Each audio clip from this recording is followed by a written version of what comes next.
Conference realignment. I mean, it is crazy. Everybody's going out west, getting schools out of the Pac-12. What is the Pac-12 going to do now? The Big Ten is going coast to coast. The Big 12 is going to the west. What is everything that's going on? You've seen it. We know it's about money, TV deals, and we'll talk about it in this episode. Are the student athletes being cared about? But today, I always focus on player development, so we're going to talk about player development and the expansion of these conferences. Hello. My name is Ed Jones II, and I'm the founder of Beyond the Field program, where we create impactful player development professionals and programs by providing clarity. And I am the host of this podcast, the Player Development Pod. Thank you so much for tuning in. Well, let's get straight into it. Y'all saw the news. Oregon and Washington going to the Big Ten. Utah, Arizona State, Arizona going to the Big 12. Colorado going to Big 12 a couple weeks ago. And now you have 4 schools left in the Pac-12, and it's a lot going on. A lot. You got the Big East is literally on each coast of the United States. And so when I look at this stuff, of course, it's driven by money. All they're talking about is TV rights and this dollar and that. And if you haven't figured it out about college athletics at this point, you need to catch up. This is why I love NIL, because NIL gives the athletes an opportunity to make money. I was always against those who said players shouldn't make money, because I knew situations like this would happen where people who, adults, for lack of a better word, or professionals, do what they need to do what's best for them to get money for the conference and themselves. So if you're an athlete listening to this, continue to get your money. But let's jump right into it. When we're talking about expansion and we're talking about things, I have 3 major concerns when it comes to the expansion of conferences and player development. Number 1 is student athletes. That is always the greatest concern in situations like this. The student athlete and what they're going to be asked to do is unreal. Now, I've been in football. My experience is in football. So we played once a week and we chartered everywhere we went. So there will be difficulty, but it will be a little easier than other sports at certain schools.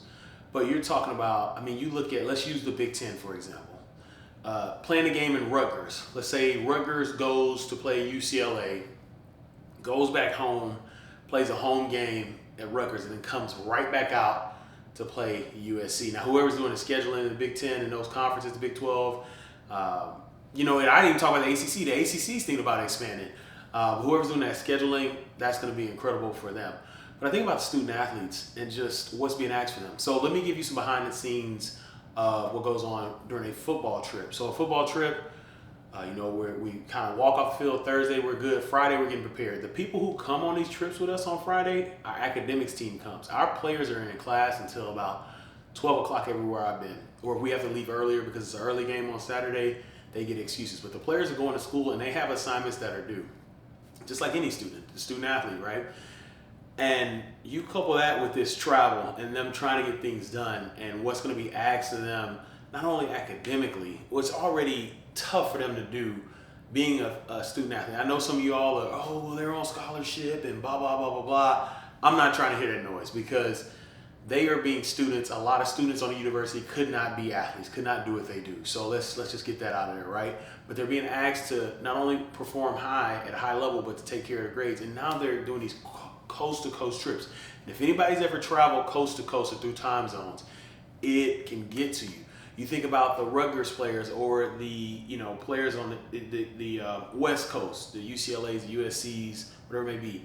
They're either playing at certain times when they're either asleep, if it's someone coming to each coast, or when their body's not used to being active. So if I'm used to 11 o'clock kicks on the East Coast, well, that's 8 o'clock. 11 o'clock kick on the West Coast, that's 8 o'clock back home, where I'm probably getting ready for the game, watching TV, eating breakfast. So there's a lot of time zone issues there. But I think just the fatigue that these athletes will have from all the traveling. Like I said, whoever's scheduling it, hopefully they schedule it to where some teams stay on the coast. But even if you stay on the coast, let's say, let's use an example, Penn State goes and they got to play UCLA, USC in back-to-back weeks, and they decide to stay on the West Coast.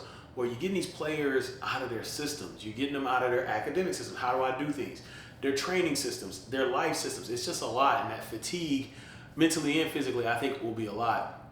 And that's talking football. I can't imagine for the people who have to that play games twice a week. Your men's basketball, women's basketball, softball, baseball, and there's other sports I'm probably missing where you compete twice a week.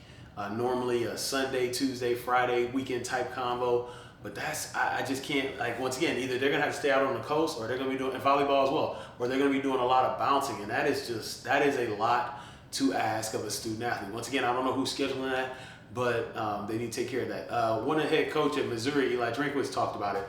But mental health, I mean, this mental health, being in a role in player development, mental health has been huge with athletes right now. And this is another area where, like, this is going to take a strain on their mental health. And you have to be prepared for those conversations where players may come in and say, I'm fatigued, I'm tired, I'm done, what's going on, what's happening, this is a lot, but it's going to happen, and I feel for the athletes, and I really, really hope people put in systems for the athletes. If you need help putting the system, hit me up, I got you. My number 2 concern is staff.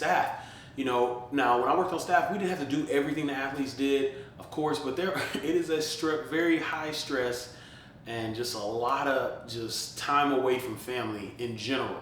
Now you add the different time zones, different travel, different areas you got to go play. And I just think about the staff and their times away from family. I heard this stat when I was a young high school coach, and somebody said the 2 professions with the highest divorce rate are doctors and coaches. And I unfortunately have seen that in my career. And I just feel for those families, that staff that has to deal with that, not only for their families, but once again, going back to the analogy I used earlier, if a football team has to play 2 games on the West Coast, then they just got to stay out there. And that's time away from their systems, their family, how they do things. And of course, all these people, they're going to overcome it, right? They're going to figure it out. But these are factors or concerns that I have with this. Staff, and just even, maybe people will lose staff. Some staff may say, you know what, this conference does a little too much coast-to-coast traveling, or I was used to a regional time zone or a regional area. Maybe I want to go somewhere else. Maybe this is too much strain for me. I think one thing that's going to happen for sure with these TV rights, these dollars are about to go up. These coaches, maybe I'm the first one to say it, but in the next 10 years, some head coach is going to be making $20 million a year. I'll put money on that. I'll say that. But with that comes a lot more responsibility. And then the staff, you got to think about, you can add this one where staff and players, you think about NIL and what they can do here, what they can do in this state, the staff helping as much as they can, the players and different things like that. But the travel and just everything they have to keep up with, the operations people who have to get with hotels and figure out the travel in this hotel, it's a lot. And I hope that those systems will be there for them. But that's another concern. And then the last concern I have is families. The families of the student athletes. A lot of athletes, pick schools to play where their families could come see them play. I'll talk about that a little bit when we kind of talk about some outcomes later in this podcast. But families, if someone's used to the Pac-12, if there's a player from Los Angeles or San Diego or the Bay Area where they want to stay in the Pac-12 because they're playing anywhere from Washington State all the way down to Arizona State, kind of on the West Coast. Their families enjoy that. I get to go see them. Maybe there's family members in other areas. It'd be a strain on families. That's a high ticket. Though shout out to all the families I know that went to every single their when I was in football, their sons' games. That was incredible, but I know that costs a lot. And you're thinking about a family member now. Okay, let's say someone from UCLA, they went to Stanford to play. The parent buys a ticket. Boom, they get the ticket, they can come back that night or early the next morning. That might not be the case on the coast. They may have to stay an extra day, or the tickets the cost may be too much for them to go visit. And now this player may not have their family there support, or this family that's always supported this player may not have the opportunity to do so. And that's just another concern of these conferences. The big 3 I talked about is student athletes, staff, and families. But we'll talk more about families here as we transition there. Here are my 3 focus areas. Number 1, I talked about earlier, is the mental health. You have to be focused on the mental health of your student athletes. That is paramount, very paramount. I was thankful. I saw a post about Coach Lane Kiffin at Ole Miss and his whole entire staff getting mental health first aid, for his entire staff. I thought that was great. We were able to do that when I worked at the University of Kansas, so I was mental health first aid certified. But that is a major focus area, for your student athletes. If it was me, if I was in a role, I would make connections in many places I could. But definitely I would ask for support, more resources for mental health, because that is going to be huge with the student athletes. Number 2 focus area is academics. I talked about it earlier, but academics, I know there will probably be more academic staff traveling when you're traveling to games, different things like that, but you have to focus on academics now with the athletes, because that fatigue is going to be real. That fatigue is going to be real with not only athletes, but even in some cases the academic staff. But you know who in some cases may not give as much leeway or understanding? Sometimes it's professors. So you have to stay on that. You have to focus on the academics of the athlete. You have to. It's going to be tough. It's a lot of changes, a lot of movement, a lot of logistics behind making sure they get assignments in. And this is the key when getting assignments in, if they're traveling in the right time zone. So you got to think about the time zones as well. If we're flying west, you're thinking, hey, you got a little more time. You got a little more time to turn in that assignment, possibly, right? If flying east, maybe not, or maybe I got that mixed up, whatever. But y'all need to figure it out. You need to figure out academics, the time zones, and how that will affect the athletes. And then the third focus area I talked about a little bit when I talked about the concerns is you need to be focused on the families. How do you communicate with the families when they cannot travel to certain games? How can you create a stronger family relationship or family engagement with your program when you're going out to different places and families can't go, or when they can come? How do you help them? There's new places. A lot of families, they've been doing it so long, they know certain places, or they go eat at certain places, certain cities.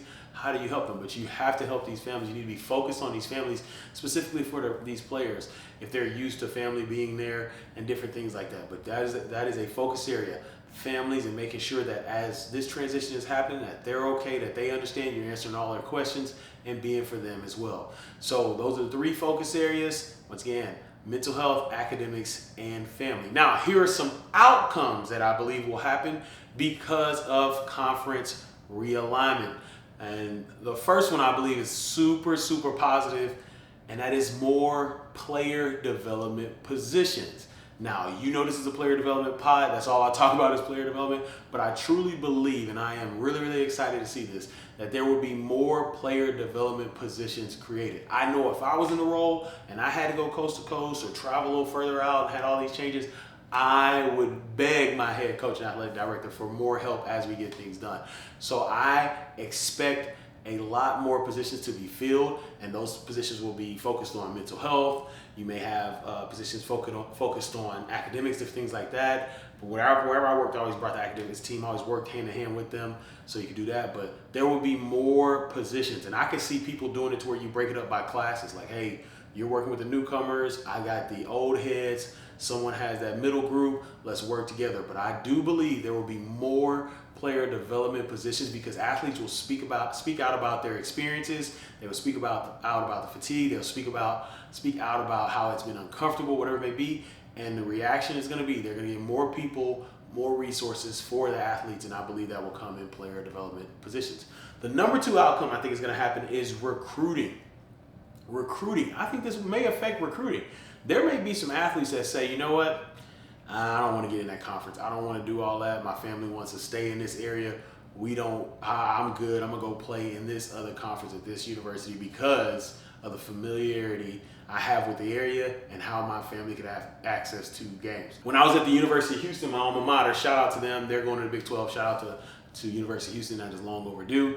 But when we were at the University of Houston, we were able to get a top 5 recruit, the best defensive lineman in the country, 5-star recruit, Ed Oliver, because his brother was on the team. And Ed Oliver had a scholarship offer from every school in the country. Shout out to Ed. He was a first-round pick of the Buffalo Bills, and he signed his 2nd contract. Shout out to you, Ed. I think it's $45 million guaranteed. Proud of you. Happy for you. But anyway, back to the story. Ed could have went anywhere, but his brother was on the team, and he said, I just don't want my parents to do all that traveling. I don't want them to do all that traveling. So Ed committed to us at University of Houston and had an incredible career, as I just talked about. He's first-round pick, signed his 2nd contract, $45 million guaranteed. He's had an incredible career. And I bring this up because I talked to a scout one time, and I asked him, what would you tell high school students that they don't know? And he said, you just got to get film. You got to get film in the NFL. They really don't care where you play. They'll come and find you. There's so many success stories about the NFL, people and them finding people at all different types of school. I mean, you can look at the Hall of Fame every year. There's somebody from a university that wasn't a big university, and they just had film. So Ed came to University of Houston, he balled out, he had film, was picked in the first round. I know I've been using the West Coast in a lot of examples. That's because a lot of these conferences went to the West Coast to get players. But you think about a player, they may, whatever they're gonna build up in the West Coast next conference that may come from the Pac-12 or others, Mountain West, whatever, that player may say, you know what, I'm gonna stay out here, my family's out here, I'm gonna ball out here, I just gotta get tape and I'll be fine. That could be an outcome where some athletes just don't wanna do all that. That's an outcome that is a possibility with this expansion. And then the last outcome is something that's actually happening right now. If you're not familiar with athletic staffs, a lot of people are getting out of college athletics because of a plethora of issues. They're getting out of college athletics, and I can see this continue to happen when you add a travel. When I talked about academic staff, they already have a lot. Shout out to all the academic staffs I work with in my career, and you academic staff people out there that are listening, thank you so much for what you do. They already deal with a lot while we travel during the season, and I can't imagine how much more this is going to add to their plate and what they have to do and what's being expected of them. And you may see athletic staff in certain other areas outside of player development say, you know what, it's been a good run, but I'm out of here. And so I think that may be an outcome. And if you're an athletic director listening to this, or you want to be an athletic director listening to this, I think you need to have some type of plan for that. Because I honestly do believe we're already going through it right now where a lot of people are leaving, very skilled people who have done a lot of great things, very talented. They're leaving college athletics, and I honestly think that is going to continue to happen with this expansion. So that's that right there. So that's what it is. This may be exciting news to some of you all. I know I was excited for my school, University of Houston, getting into Big 12.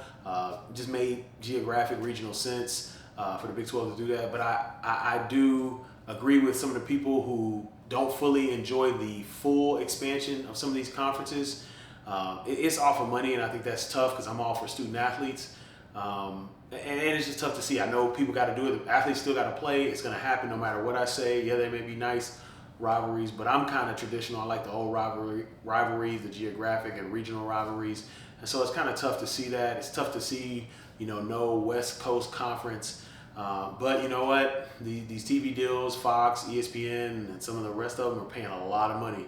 And so these conferences, those in leadership are making the best choices for the university as a whole. So that was the episode right there. I had my three concerns. My three concerns were for the student athletes, staff, and their families. I had my three focus areas after that, which is mental health, academics, and families. And then I had the three outcomes from this conference expansion, which is more player development positions. Let's go. And if you're looking for player development people and you want to get into the role, you need to get in a course. I got you. If you're looking for the people, I got people that went through my course, they're prepared. If you're looking to learn more about player development, I have a course.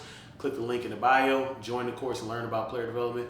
Anything player development, you listen to your athletic director, I got you. I'm so serious about that. So the outcomes, more player development positions, it'll affect recruiting, and athletic staff will possibly leave college athletics because of that. Well, thank you so much for checking it out. If you liked anything I talked about in this podcast, please click the like button and subscribe. Check out these videos here. And as I always say, even in this expansion of conferences and this wild west that's going on, go out and create generational impact. Don't wait, create that generational impact today.